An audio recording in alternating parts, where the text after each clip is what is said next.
antidepresantai ir viršsvoris. Tai yra Mhm. kūno kompozicija. Mhm. Kokia yra iš tikrųjų sąsaja, kiek tas prieaugis svorio yra realus, nes yra tokių istorijų, kur moteris tenai būdama labai liekna 50 kg svėrė ir pradėjus vartoti antidepresantus po poros mėnesių jau 80 kg, žinai, Mhm. ir Mhm. kaltina tik vaistus. Bet ar tikrai tai yra vaistai? Pats vaistas jisai augina svorį. Nu, kokia Mhm. šia situacija su to svoriu? Antidepresantai ir svoris yra didelė tema. Ir šitoj vietoj ir mitas, ir nemitas. Antidepresantai, kaip ir visi vaistai, gali turėti šalutinius reiškinius. Ir vienas iš jų, svorio augimas, yra rimtas šalutinis reiškinys. Ir šitoj vietoj nereikia kalbėti, kad antidepresantai negali priauginti svorio. Netiesa. Yra tikrai antidepresantų klasės, kuriems labai būdinga, labai dažnas šalutinis reiškinys apetito didėjimas ir svorio augimas. Yra kategorija žmonių, kuriems labai užaktyvinamas apetitas ir jie labai nori daug valgyti ir priauga svorio. Kiti sako, aš valgau įprastai, bet svoris tiesiog auga. Ane? Sulėtina medžiagų apykaitą. Taip, sulėtina ir kaupia skysčius. Okay. Tiesiog tinsta, jaučia per žiedus, per rankas, per sąnarius, sako, aš pučiuosi. Dabar žiūrėkit, kaip turėtų vykti. Nu, aš negaliu čia taip už visus gydytojus pasisakyti, bet aš kaip manau, ne?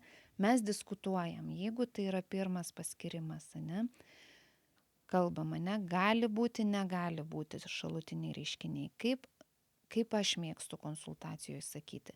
Jeigu pradėjus vartoti vaistus, jūs pastebit, kad keičiasi svoris, keičiasi apetitas, keičiasi potraukis tam tikrom medžiagom valgyti, kaip taisyklė, jeigu yra šalutiniai reiškiniai, labai norisi angliavandenių ir tų nesveikiausių, tikrai negryčių košės. Čipsiukai, Bandelės, taip, šokoladai, vakarinis valgymas labai būdingas, ne? Jau tada programėlė Voltas Boltas jau taip, tenai nesustoja vežti maistą. Tai aš sakyčiau, kad taip. Iki pradedant gydymą būtų labai sveika pasisverti, gydymo eigoje irgi pasisverti. Jeigu per pirmą gydymo mėnesį yra plus 1-2 kg, stebim toliau, bet jeigu toliau plus 1-2, viskas stop. Vaistas turėtų būti nutrauktas dėl šalutinio reiškinio į svorį. Ar įmanoma situacija, kad visgi tu pasakytum, žiūrėkit, reiktų, kad turim užsimerkti, jog auga svoris, bet šioje vietoje gydymas depresijos yra svarbesnis? Aš taip savo neleidžiu sakyti beveik niekada. Yra išskirtinai mažas kiekis mano pacientų, kur mes akivaizdžiai matom, kad vaistas kelia apetitą ir svorį, bet mes jau išbandėm daug pasirinkimų ir tik šitas vienas. Ir tai yra jau tada diskusija su endokrinologais. Galėsiu pasakyti, kaip būtų idealu, kad dirbtumėm komandai. Antidepresantų prasme, aš esu girdėjus labai ne vieną žmogų, kai gydytojai praignoruoja svorio augimą, tai šitoj vietoj tai yra sveikatos gadinimas. Negalima auginti svorio vaistais. Tikrai yra alternatyvų, tikrai galima rinktis, galima mažinti, nutraukti, keisti. Dažniausiai ta depresinė būsena, jinai jau būna praeinanti. Mūsų gydymai yra ilgi, nuo 0,5 metų iki 2 metų, bet tai nereiškia, kad žmogui vienodai sunku yra, ne? Gal mes galim ne antidepresantą paskirti, gal kažką galim paskirti miegui ir žmogus miegos ir ta depresija jinai kažkaip tai tirps, koreguojant kitą simptomatiką. Antidepresantai svorio auginti negalima. Ar Aš gali taip būti sau keliu atvirkštinis reikalavimą. variantas, kad antidepresantai mažintų svorį? Gali. Gali? Gali, taip, sėkmingai.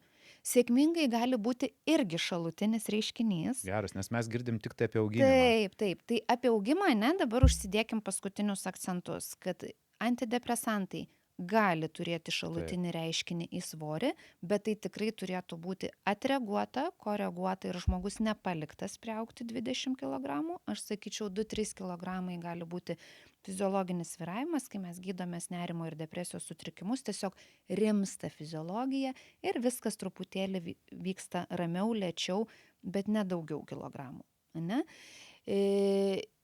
Taip, tai gydymas turi būti koreguojamas. Kitas dabar, ane, į kitą pusę. Ar gali būti, kad krenta svoris? Gali.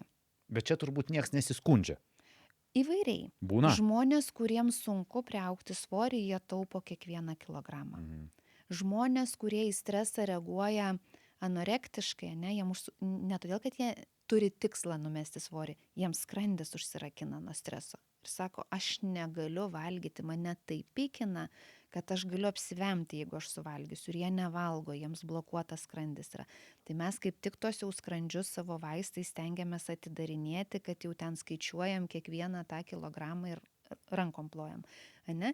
Yra kategorija, kurie kaip ir turi kaip šalutinį reiškinį, bet visai džiaugiasi. Ne? Ypač jeigu turim truputėlį resurso, kur ten tą svorį nusimesti ir tai nėra pavojinga. Ir yra, kuriem sukelia nemalonų pojūtį skrandyje, virškinime, pykinimas, blogumas, ten tam tikrų medžiagų netoleravimas maisto, ten susiję su vaistų vartojimu. Tai tas toks labai nemalonus būna tada svorio kritimas, į kurį irgi reikia atsižvelgti ir vaistą tada reikia keisti. Šiaip iš tikrųjų, kai tu sakai, kad su antidepresantais priauga 2-3 kg ir tai yra normalu, tai tokiam žmogui tiesiog padidinus aktyvumą arba pradėjus daugiau sportuoti, tą susitvarkyti labai paprasta. Taip, ir čia tokia fiziologija, žinai, čia jau nesikabinėkim šitoj vietoj. Smagu, kad pažiūrėjote šį trumpą klipą iki pat pabaigos. Todėl kviečiu visus pažiūrėti pilną epizodą štai čia arba ieškokite nuorodos aprašyme. Iki.